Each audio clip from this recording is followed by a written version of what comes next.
When Nazi zombies attack, you call in the greatest generation. Please welcome Sledgehammer Games' John Horsley and Cameron Dayton. Gentlemen, welcome to the show. Hey, thanks for having us. Thank you. First of all, can I say I appreciate how straightforward you are with the name of this mode. It's Call of Duty World War II Nazi Zombies. I know exactly what I'm getting right up front. We didn't want there to be any question. No confusion, Yeah. You revealed the mode at your panel yesterday, and you revealed the trailer for the mode, which I think we're going to bring up here in just a second. But what was the reaction like? Super positive. Yeah. That's great. Yeah, we met some fans yesterday in line, and they were really excited. So it's really exciting to see them excited. So everybody's excited. I mean, yeah, So it's been several months since World War II was announced, or Call of Duty World War II was announced. So it must be exciting to finally be able to share this mode. Yeah. It's kind of a new fun wrinkle to the mode. So we're still looking forward to it. They were both excited and scared. We like that combination. That's what you're going for, right? Yeah. You want them to be a little bit scared. So tell us about this. This is a 4-player cooperative mode, and the setup is our 4 heroes are going, they're infiltrating a German city looking for art. Yeah. Right? Art relics that they're trying to rescue out of there, and they discover the Third Reich has been working on an undead army. Right. This is correct? Yeah. Right. Yeah. We thought it was an interesting angle to come in with the MFAA, which was a unique collection of academics and scholars and soldiers, and it allowed us to bring in a broader range of ideas and philosophies behind the scenes on this. So you also revealed the cast for this mode. So our heroes include David Tennant from Doctor Who. That's right. What can you tell us about his character? Well, David plays a character named Drosten Hind, who's a part-time professor, part-time art thief. Maybe he likes art a little too much, and he's been given an option to stay in jail or to help the Allies recover stolen art. And so he's joined the squad that's like all the other squads in World War II, been deployed looking for stolen art. And they're on a mission, come into a little village, and unfortunately for them, to discover a lot more than stolen art. Yeah, exactly. Yeah. You also have Ving Rhames, and who's he playing? Okay, so Ving is an interesting character. He was initially just a basic soldier on the battlefield, was asked to go in to burn out a bunker area, and said, well, we've got some Rembrandt pieces in here. We can't torch this. So his father had worked in a museum and had taught him all about the Bauhaus Revolution, and so he knew more about art than a lot of people suspected, so was very quickly moved from the front lines to the MFAA so he could become one of these monument men. Interesting. And he knows a lot about art, but he's still a badass. He's the muscle in the group. I mean, you don't cast Ving Rhames unless you're looking for a badass. Right, Well, right. Yeah. Then you've got Elodie Young, who plays Elektra on Daredevil. Yes. Very cool. And she's part of the French Resistance, is that right? Yeah, and she's also, again, every one of our characters has this combination of understanding of the humanities as well as some battlefield experience, and so she was part of La Resistance, and but before that worked in the Louvre, and so again had this understanding and exposure to paintings and sculptures, so knows what to recognize, but also can field strip any weapon on either side of the trenches. So That's a useful skill to have. handy, yeah. And then there's an actress from Vikings. I'm blanking on her name. What's her Catherine name? Winnick. Catherine Winnick. Yes, and she is actually is she a German that defected? Yeah, so she's actually at the core of our story here, where she was in Bavaria and had a falling out with her brother. They both believed in different political ideologies, and she ended up leaving and actually has since become a spy for the OSS, which was the earlier version of the CIA, and so has been so separate from her family and everything going on in World War II until she starts getting letters from her brother and finding out about the art and something darker going on in her own town. So she's coming back.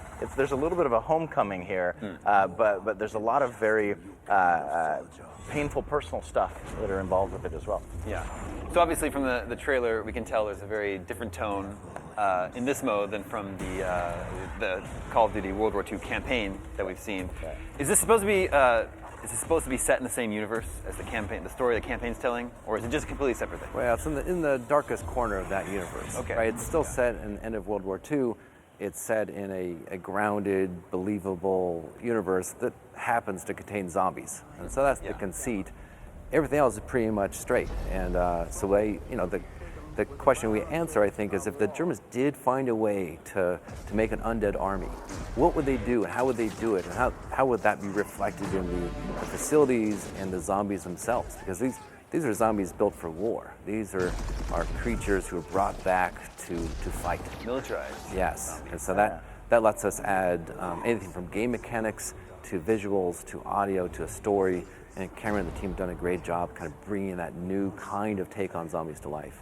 Well, yeah, so you say it's a new take on zombies. You also have a difference in tone from the previous zombie modes, is that right? Are you trying to play it a little bit more like real horror rather than like campy fun horror? Yeah, the DNA of our studio is grounded in horror games. It's something that our team... I love Dead Space. All right. Big Dead Space fan. Yeah, so I mean, coming from that route, it's something that we feel like we're attuned for. We're a team that knows how to build the shock terror, the slowly boiling terror, the fear of something chasing behind you, and all of those elements have been shaped into this. We just felt that was something that would be good for our studio to focus on in our version of this game. Yeah, everything we do is in service of terrifying the player in this mode, from the setting, the story, the zombies. Yeah, all the techniques that the studio's learned over the years have been applied to this, and we were just talking about it that I play the game all the time, of course, and I still get scared. I still get startled. It's a really great change of pace. Well, there's some shots of the zombies in the trailer that remind me a little bit of the necromorphs in Dead Space. Are you having some fun and getting creative with the types of zombies in this game? They're not just straight up The Walking Dead, right? Yeah, no. Again, since there's a purpose behind them, and they're being engineered for the battlefield, right. And so while we've got the game design reason, this one's faster, this one's that, it's also fun to come up with a narrative explanation. This is our anti-armor. This is the one that gets into the trenches. Sure. This is, it's fun that weaving the story in with that actually complements the game design wonderfully. Sure. Is it true you went back and referenced old John Carpenter films? We're all fans of all the horror films and It and The Thing, and there's a bunch of great material to draw inspiration from. And pay our respects to George Romero, who passed recently. Yeah, I know. Hero of the entire studio. Yeah, I did want to mention, I appreciate it. I think during your panel, you did give George Romero a shout out. And that's really nice to hear. Yeah. Well, and for a game style that's got so many layers, that has these hidden Easter eggs, you can't make a zombie game without giving some homage to the great creators and stories that have happened before.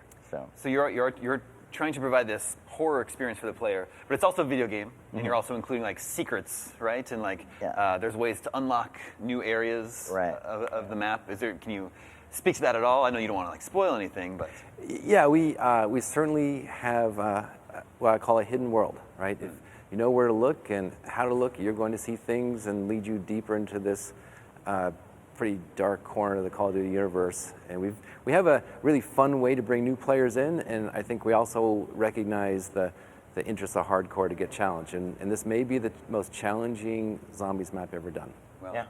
I know people are super excited about it. I think one of our viewers on Twitter actually has a question. Here's an idea. Don't just watch this show, be a part of it. Just tweet your thoughts and questions at IGN with the hashtag SDCC, and we might respond on the air like EMJF did when he tweeted, "Will the zombie mode be wave or round based?" Yeah, it's both, right? We have waves of zombies that terrorize the player, and that gives a nice roller coaster to it. So sometimes you're going to have a little bit of room to maneuver and look around and relax, and other times they're coming in these giant crowds. So it's a round-based zombie experience. I see. Do you have a goal in mind for how long the whole experience you want it to last the player? Our strategy was to get in this and allow for, if you want to jump in and just shoot zombie heads for 5 minutes, sure. It'll be completely rewarding on that. But as John mentioned, there is this layered experience, and so while we've got the core story beats that everybody has access to, you'll get little hints and shadows moving behind you in the darkness and things happening in the windows that will allude towards a greater, deeper, richer, much longer play experience. Well, Call of Duty World War II Nazi Zombies looks very cool. It's out with the full game on November 3rd. That's right. Gentlemen, thank you so much for coming by the show. Thank you.